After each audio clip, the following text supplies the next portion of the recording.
नमस्कार विद्यार्थियों।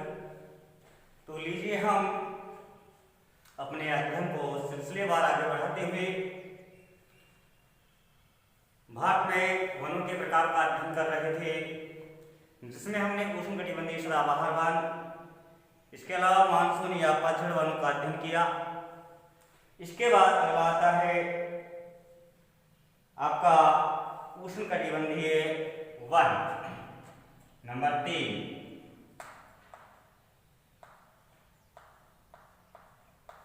उष्ण कटिबंधीय वन। विद्यार्थियों, सबसे पहले हमें उष्णकटिबंधीय वनों की विशेषताएं बतानी है। तो लीजिए विशेषताओं में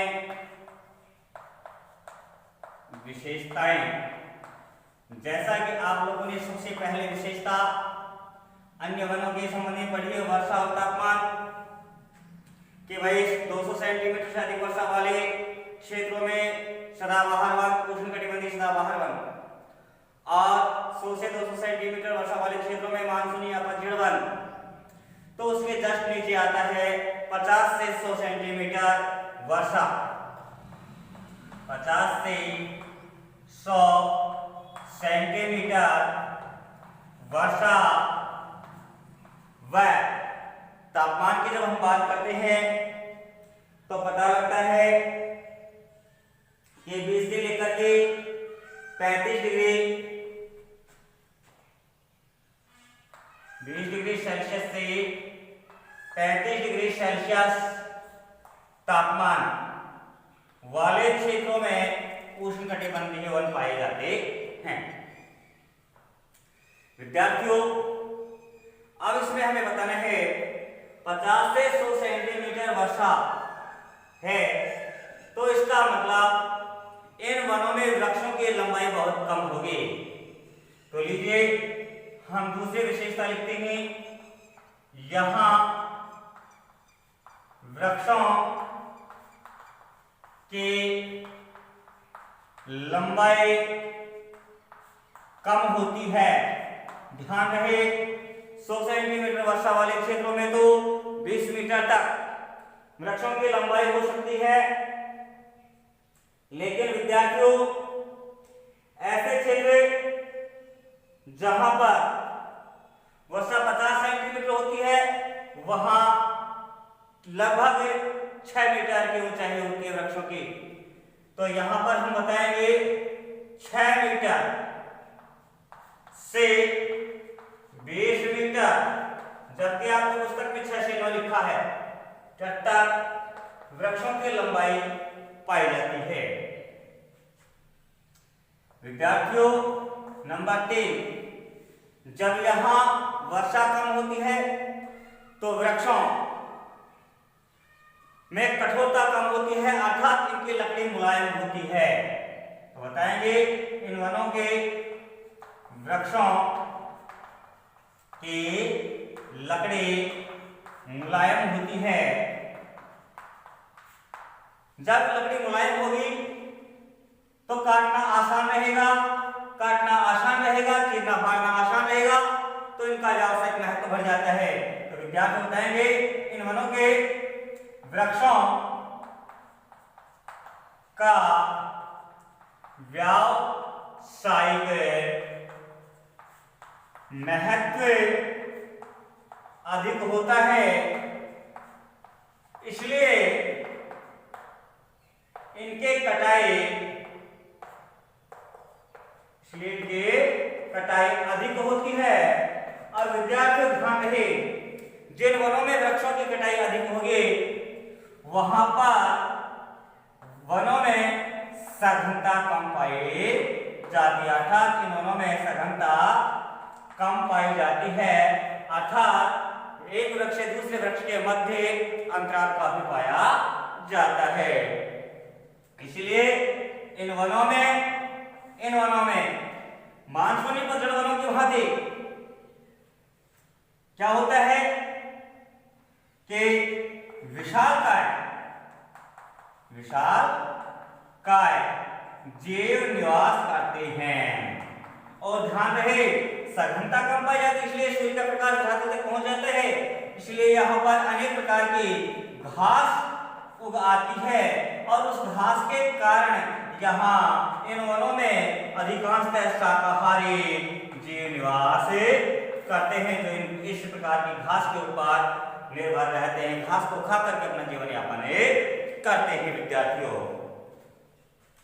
विद्यार्थियों अब हमें यहां बताना होगा कि इन वृक्षों की जड़ें, क्योंकि वर्षा कम होती है, अतः वृक्ष अपने पानी की पूर्ति करने के लिए जड़ों को गहराई तक पहुंचा देते हैं, इसलिए बताएंगे जड़ें लंबी होती हैं, तना मोटा होता है, वह पत्तियां मोटे व चिकनी होती है। ताकि तना मोटा हो, पत्तियां मोटी चिकनी होंगे, कांटेदार होंगे, तो उनसे वास्तु सृजन कम से कम होगा, ताकि जल के कमी का एहसास ना हो सके। यहाँ के वृक्षों की जड़ें लंबी होती हैं, वृक्षों का तना मोटा होता है, पत्तियां मोटी होती हैं, चिकनी होती हैं या कांटेदार होती हैं। विद्यार्थियों आगे बताना है इनके क्षेत्र के उष्णकटिबंधीय वन भारत में कहां कहां पाए जाते हैं। तो हमें बताना होगा कि भारत के उष्णकटिबंधीय वनों के दो क्षेत्र हैं। कितने क्षेत्र हैं? दो क्षेत्र हैं। अब ये दो क्षेत्र कौन कौन से हैं? नंबर एक उत्तरी पश्चिमी क्षेत्र और दूसरा क्षेत्र है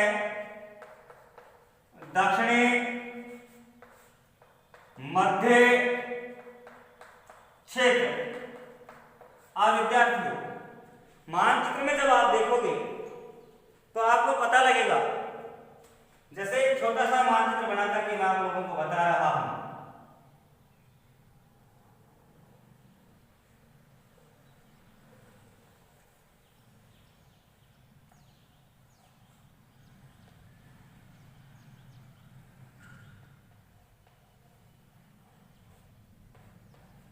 देखिए विद्यार्थियों, उत्तरी पश्चिमी क्षेत्र ये हमारा उत्तरी पश्चिमी क्षेत्र आ जाता है ये, और दक्षिणी मध्य क्षेत्र ये हमारा दक्षिणी मध्य क्षेत्र आ जाता है। इन दो क्षेत्रों में उष्णकटिबंधीय वन पाए जाते हैं। क्या कारण है कि ये जो भाग है यहां पश्चिमी जो ढाल है, पश्चिमी घाट का पश्चिमी ढाल है, वहां पर भारी वर्षा हो जाती है और आंतरिक भाग में जाते जाते मानसूनी पवनों में आर्द्रता या नमी की मात्रा घटती चली जाती है, जिसके परिणाम स्वरूप यहाँ वर्षा की मात्रा घटती चली जाती है। इसलिए यहाँ पर इसी प्रकार से मानसूनी पवनें यहाँ तक पहुँचती, इधर से कहाँ से? बंगाल की खाड़ी से उठकर यहाँ तक पहुँचती हैं, तो यहाँ तक ये पवनें शुष्क हो जाती हैं, अतः यहाँ वर्षा कम मात्रा में होती है। इसलिए इन दो क्षेत्रों में ही उष्णकटिबंधीय सदाबहार वन पाए जाते हैं, जिसमें आपका राजस्थान का उत्तरी पूर्वी भाग आ गया। राजस्थान ये उत्तर प्रदेश का आ जाता है पश्चिमी भाग यूपी का, ठीक है। इसी प्रकार पंजाब और हरियाणा का ये दक्षिणी भाग आ जाता है, पंजाब और हरियाणा। तो विद्यार्थियों उत्तरी पश्चिमी क्षेत्र में बताएंगे राजस्थान का पूर्वी भाग, यूपी का पश्चिमी भाग, इसके अलावा पंजाब व हरियाणा राज्य इस उत्तरी पश्चिमी उष्णकटिबंधीय कटिबंधीय वन क्षेत्र में शामिल है। इसके बाद आता है दक्षिण मध्य क्षेत्र। इसमें आपका जाता है महाराष्ट्र, गुजरात, इसके अलावा कर्नाटक का आंतरिक भाग और आंध्र प्रदेश का आंतरिक भाग। तो अब हमें इन राज्यों के नाम लिख सकते हैं। गुजरात, महाराष्ट्र, आंध्र प्रदेश और कर्नाटक का आंतरिक भाग में उष्णकटिबंधीय वन पाए जाते हैं। ये दो क्षेत्र हो गए विद्यार्थियों। अब बात आती है कि इन वनों में कौन कौन से वृक्ष पाए जाते हैं। तो अब हमें यहाँ के मुख्य वृक्षों की बात करनी है। तो मुख्य वृक्ष बताएंगे यहाँ पे बबूल, खेजड़ा, आम, जामुन मुख्य वृक्ष बबूल, खेजड़ा, आम, जामुन। इसके साथ ही बताया गया है नीम, महुआ, आंवला, रीठा, आंवला, इसके अलावा बरगद। ये वृक्ष उष्णकटिबंधीय वनों में पाए जाते हैं। ध्यान रहे सदाबहार वनों में आपके ताड़, बैर, बांस, नारियल आदि थे, लेकिन इसके अलग हैं वृक्ष उष्णकटिबंधीय वनों के। इस प्रकार से विद्यार्थियों उष्णकटिबंधीय वन कंप्लीट होते हैं। इसके बाद अगला वन आता है नंबर 4 पर मरुस्थलीय वन।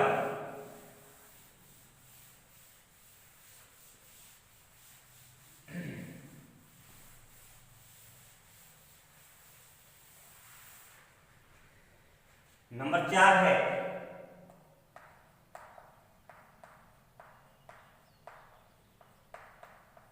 मरुस्थलीय वन।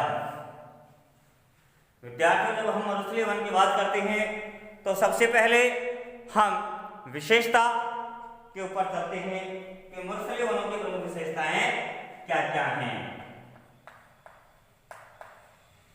विशेषताएं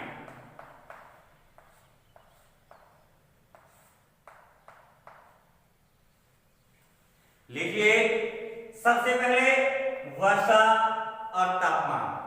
वर्षा तापमान पर आधारित ये चौथा वन है। इसके बाद वर्षा और तापमान पर आधारित नहीं होंगे वन। तो ध्यान रहे कि मरुस्थलीय वन उन क्षेत्रों में पाए जाते हैं जहां वार्षिक वर्षा का औसत 50 सेंटीमीटर से कम व तापमान 25 डिग्री सेल्सियस से 35 डिग्री सेल्सियस के मध्य पाया जाता है। उन क्षेत्रों में मरुस्थलीय वन पाए जाते हैं। और विद्यार्थियों यहाँ रखने की आवश्यकता नहीं है। वर्षा बहुत कम होती है। वर्षा बहुत कम होने के कारण यहाँ वृक्षों की लंबाई बहुत कम होगी। वृक्षों की लंबाई बहुत कम होती है।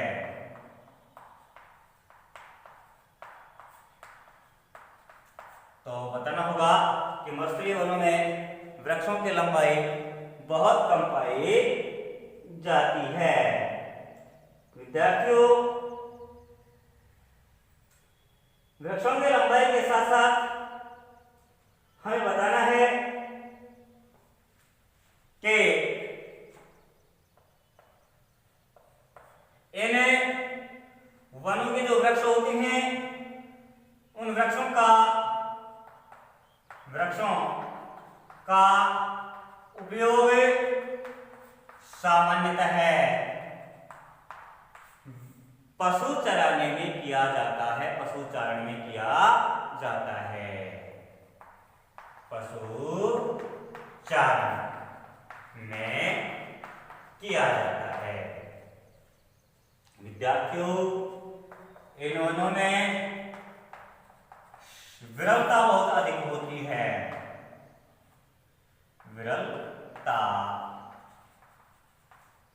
बहुत अधिक पाई जाती है।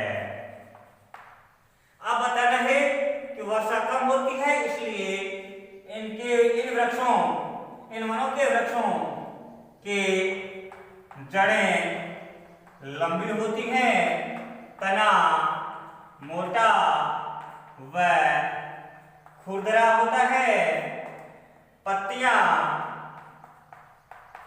नुकीली होती हैं या कांटेदार होती हैं, ताकि वाष्पोत्सर्जन कम से कम हो सके। और जड़ें लंबी इसलिए होती हैं कि वृक्षों को पानी पहुंचाया जा सके। इसी प्रकार से विद्यार्थियों, हमें आगे बताना होगा कि यहां पर सामान्यतः झाड़ीदार वृक्ष पाए जाते हैं, झाड़ीदार वृक्ष पाए जाते हैं। ये विशेषताएं हो जाती हैं मरुस्थलीय वनों की। मरुस्थलीय वनों की विशेषताओं के बाद हमें बताना होगा क्षेत्र कि ये वन भारत में कहां कहां पाए जाते हैं। तो विद्यार्थियों, जब हम क्षेत्र की बात करते हैं तो बताएंगे कि इस प्रकार के वन लीजिए, यहां पर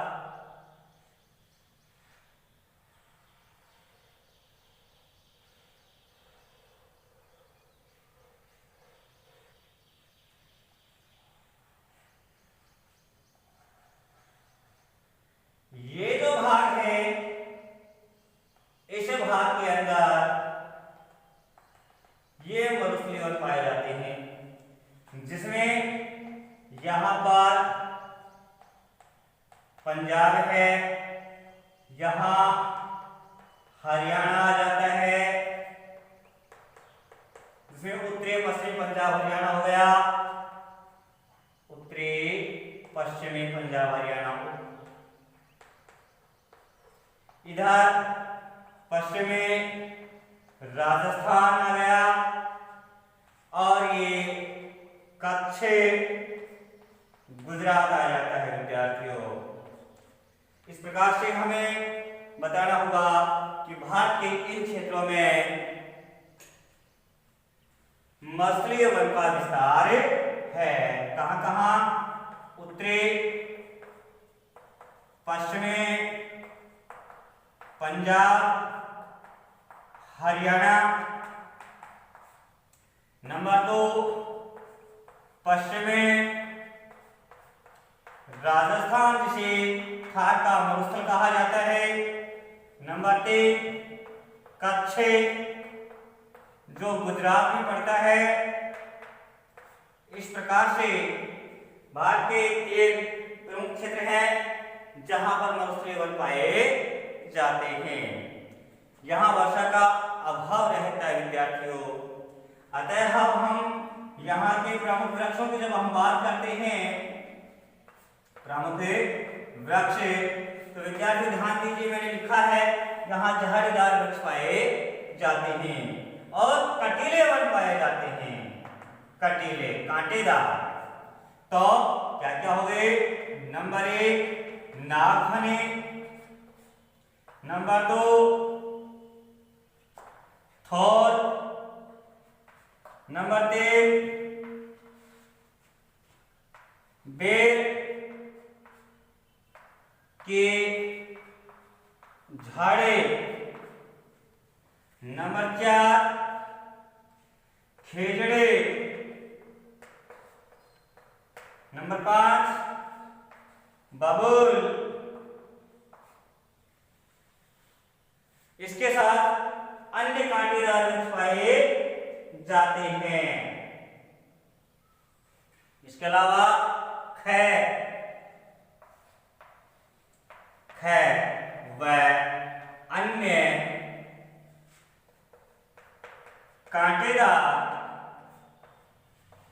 वृक्ष पाए जाते हैं विद्यार्थियों। ये हो गया मरुस्थलीय वन।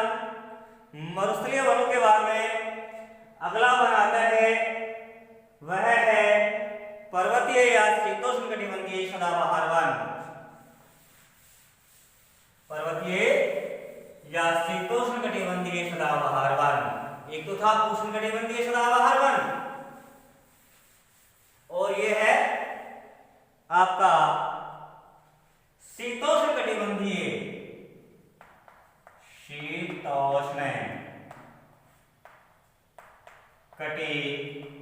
कटिबंधीय सदाबहार या पर्वतीय वन। नंबर 5 विद्यार्थियों, जब हम शीतोष्णकटिबंधीय सदाबहार वनों का अध्ययन करते हैं तो यहां पर हमने सबसे पहले लिखा है कि पर्वतीय, इसका मतलब ये इन वनों का विस्तार पर्वतीय क्षेत्रों में है विद्यार्थियों। पर्वतीय क्षेत्र आपके ये आते हैं यहां तक, फिर आपका ये क्षेत्र आता है पर्वतीय क्षेत्र, ठीक है। लेकिन इस पर्वतीय क्षेत्र में तो उष्णकटिबंधीय सदाबहार वन है, इसका मतलब यहाँ पर शीतोष्णकटिबंधीय सदाबहार वन या पर्वतीय वन यहाँ पर बहुतायतता से पाए जाते हैं, ठीक है। जिसमें जे एंड के वर्तमान में लिखेंगे यहाँ पर जम्मू और लद्दाख। इसके बाद यहाँ पर हिमाचल प्रदेश, यहाँ पर उत्तराखंड, ये राज्य हैं जहाँ पर सदाबहार वन पाए, उष्णकटिबंधीय सदाबहार वन पाए जाते हैं। लेकिन ध्यान रहे, हम सबसे पहले इनकी विशेषताओं का अध्ययन करते हैं, विशेषताएं बताएंगे। तो सबसे पहले ध्यान रहे, अब हम वर्षा और तापमान को एक निर्धारक तत्व मान करके इसका अध्ययन नहीं करेंगे। अब हम इसका जो भौगोलिक स्वरूप है उसको तथ्य मानकर, मापदंड मान करके इसका अध्ययन करेंगे। तो बताएंगे सबसे पहले ये वन पर्वतीय क्षेत्रों में पाए जाते हैं। नंबर 2, ध्यान रहे कि उच्च पर्वतीय क्षेत्रों में जो वन पाए जाते हैं वहां उच्च पर्वतीय क्षेत्रों में बर्फ पड़ती है तापमान कम होने के कारण, अतः ये वृक्ष अपने आप का आकार एक शंकु की भांति तैयार कर लेते हैं। तो बताएंगे इन वनों के वृक्षों का आकार एक शंकु की भांति होता है, शंकु की भांति होता है। कैसे? ये वृक्ष ऐसे होते हैं और अपने आप को बर्फ से बचाने के लिए ऐसा उदाहरण कर लेते हैं ताकि बर्फ फिसल कर नीचे गिर जाती है। विद्यार्थियों इसी के तहत नंबर 3, उच्च पर्वतीय क्षेत्रों में जो वृक्ष पाए जाते हैं जहां ठंड अधिक पड़ती है उन वृक्षों में तेल की मात्रा अधिक पाई जाती है। वृक्षों में तेल की मात्रा अधिक पाई जाती है और तेल की मात्रा अधिक जिन वृक्षों में पाई जाती है उन वृक्षों में कीड़ा दीमक नहीं लग पाते हैं। तो बताएंगे इन वृक्षों के लकड़े में कीड़ा व दीमक नहीं लग पाते हैं, अतः ये खराब, इनकी लकड़ी खराब नहीं होती है। अतः इन वृक्षों के लकड़ी का उपयोग विभिन्न प्रकार के फर्नीचर तैयार करने में किया जाता है। जब फर्नीचर तैयार करने में किया जाएगा तो इन वृक्षों की कटाई होगी तो इन वनों में भी सघनता कम पाई जाती है। विद्यार्थियों, इतना बताने के बाद हमें बताना होगा कि जो ये वृक्ष होते हैं ये वजन में हल्के भी होते हैं, वजन में हल्के होते हैं। इसके अलावा इन वृक्षों के द्वारा अनेक प्रकार की औषधियां भी तैयार की जाती हैं, अनेक प्रकार के औषधियां भी तैयार की जाती हैं। यह उष्णकटिबंधीय शीतोष्णकटिबंधीय सदाबहार वन या पर्वतीय वनों की प्रमुख विशेषताएं हैं। साथ ही इन वृक्षों की लंबाई की जब हम चर्चा करते हैं बताएंगे इन वनों के वृक्षों की लंबाई 15 मीटर से लेकर 18 मीटर तक होती है। अब आगे बढ़ते हैं विद्यार्थियों। तो आगे बढ़ने पर हम बताएंगे कि इन वनों की लकड़ी मुलायम होती है, वजन में हल्की होती है।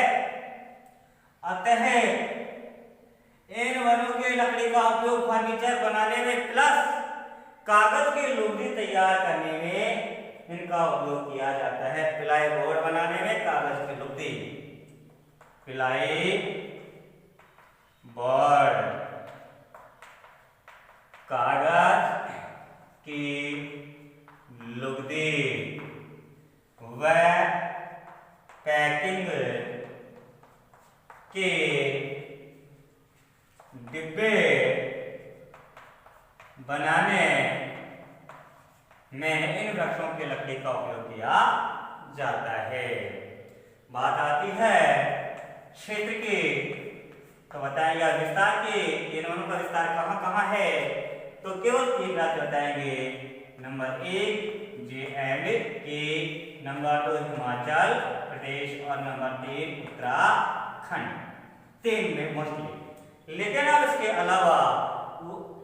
अलावा शीतोष्णकटिबंधीय क्षेत्र के अन्य पर्वतीय क्षेत्रों में भी इनका विस्तार देखने को मिलता है। तो हम बताएंगे इसके अलावा असम की पहाड़ी, मध्य प्रदेश और महाराष्ट्र। नंबर 4 असम की पहाड़ी। नंबर 5 महाबलेश्वर महाराष्ट्र। और नंबर 6 मध्य प्रदेश का मालवा क्षेत्र। तो देखिए इसके अलावा यहाँ है असम की पहाड़ी, यहाँ पे। इसके अलावा महाबलेश्वर महाराष्ट्र और मध्य प्रदेश का मालवा क्षेत्र, यहाँ पर भी पर्वतीय वन पाए जाते हैं। लेकिन विद्यार्थियों, इन 3 क्षेत्रों को बिल्कुल भी ना भूले जो मुख्य पर्वतीय वन वाले क्षेत्र हैं। अब बात आती है प्रमुख वृक्ष कि यहाँ कौन कौन से प्रमुख वृक्ष पाए जाते हैं। तो प्रमुख वृक्षों में से यहाँ पर बताएंगे चेड़, शेषनवार, चेड़, श्वेत, सनोवर। इसके अलावा स्प्रूस, बर्च, लार्च, इसके साथ ही देवदार, मैपेल, देवदार, मैपल आदि वृक्ष इन वनों के प्रमुख वृक्षों में शामिल हैं। इस प्रकार से ये आपका शीतोष्ण कटिबंधीय सदाबहार वन या पर्वतीय वन कंप्लीट होता है। इसके बाद छठा वन आता है, वनों का अंतिम पार्ट आता है जिसे दलदलीय वन, डेल्टाई वन या ज्वारीय वन कहा जाता है। तो लीजिए नंबर 6 ज्वारीय वन से किस नाम से? डेल्टाई, दलदली वन कहा जाता है। विद्यार्थियों, विशेषताएं ध्यान रहे, इसमें भी वर्षा और तापमान को निर्धारित तत्व नहीं बनाना है, इसमें भी क्षेत्र को निर्धारित तत्व बनाना है, जैसे डेल्टाई, डेल्टा। फिर ज्वारीय अर्थात ऐसे क्षेत्र जहां महासागर का ज्वारीय जल अंदर तक पहुंच जाता है कटे बटे क्षेत्रों में, या जहां नदियों के डेल्टाई क्षेत्र हैं वहां पर ये वन पाए जाते हैं। तो बताएंगे नदियों के डेल्टाई क्षेत्रों में ये वन पाए जाते हैं। नंबर 2, अब यहां पर पानी अधिक होता है, अतः जड़ को अधिक गहराई तक जाने की आवश्यकता नहीं पड़ती, अतः जड़ें छोटी होती हैं। जड़ छोटे होने के कारण तेज हवा के साथ ही ये वृक्ष धराशायी हो जाते हैं। नंबर 3, इन वनों के तीसरी विशेषता बतानी है कि ये वृक्ष हैं खारे पानी में डूबे रहते हैं, हमेशा हरे भरे रहते हैं, हमेशा हरे भरे रहते हैं। और नंबर 4, इनके लकड़ी मुलायम होती है। ये है डेल्टाई वन की विशेषताएं। इसके बाद इनका विस्तार की बात करते हैं, ज्वारीय वनों के विस्तार की बात करते हैं। तो विस्तार कहां मिलेगा? नदियों के डेल्टाई क्षेत्रों में, जैसे यहां कावेरी नदी के डेल्टा में, यहां कृष्णा नदी के डेल्टा में, यहां गोदावरी नदी के डेल्टा में, यहां महानदी के डेल्टा में, यहां गंगा नदी के डेल्टा में। इन डेल्टाई क्षेत्रों में ये वन पाए जाते हैं।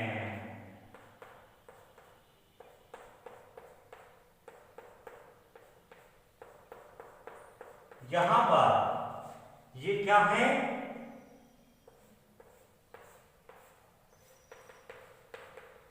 डेल्टाई वन है। यहां पर ये डेल्टाई वन पाए जाते हैं। तो अपन को लिखना होगा ज्वारीय वन या डेल्टाई वनों के क्षेत्रों के बारे में कि गंगा, महानदी, गोदावरी,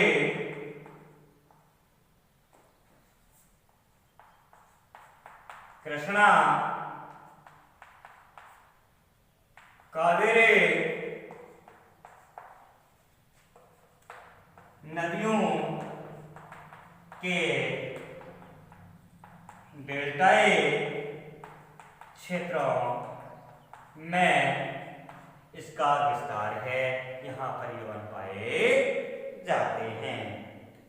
अब बात आती है इन वनों के प्रमुख वृक्ष कौन कौन से हैं? तो इन वनों के प्रमुख वृक्षों में आपके शामिल होंगे बांस, ताड़, बैर, नारियल। प्रमुख वृक्ष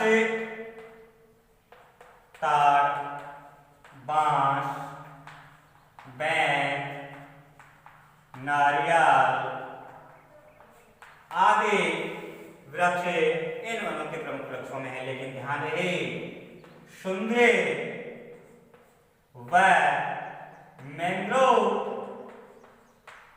वृक्ष इन वनों में सबसे अधिक पाए जाते हैं। सर्वाधिक मात्रा में कौन से वृक्ष पाए जाते हैं? सुंदरी और मैंग्रोव वृक्ष इन वनों में सबसे अधिक मात्रा में पाए जाते हैं, सबसे अधिक संख्या में पाए जाते हैं। जबकि ताड़, बांस, बैर और नारियल वे इन वनों में पाए जाते हैं। इस प्रकार से विद्यार्थियों, आज का हमारा यह अध्ययन बिंदु पूर्ण होता है। इसके बाद हम वनों के लाभ के बारे में अध्ययन करेंगे। आज का हमारा अध्ययन बिंदु समाप्त होता है।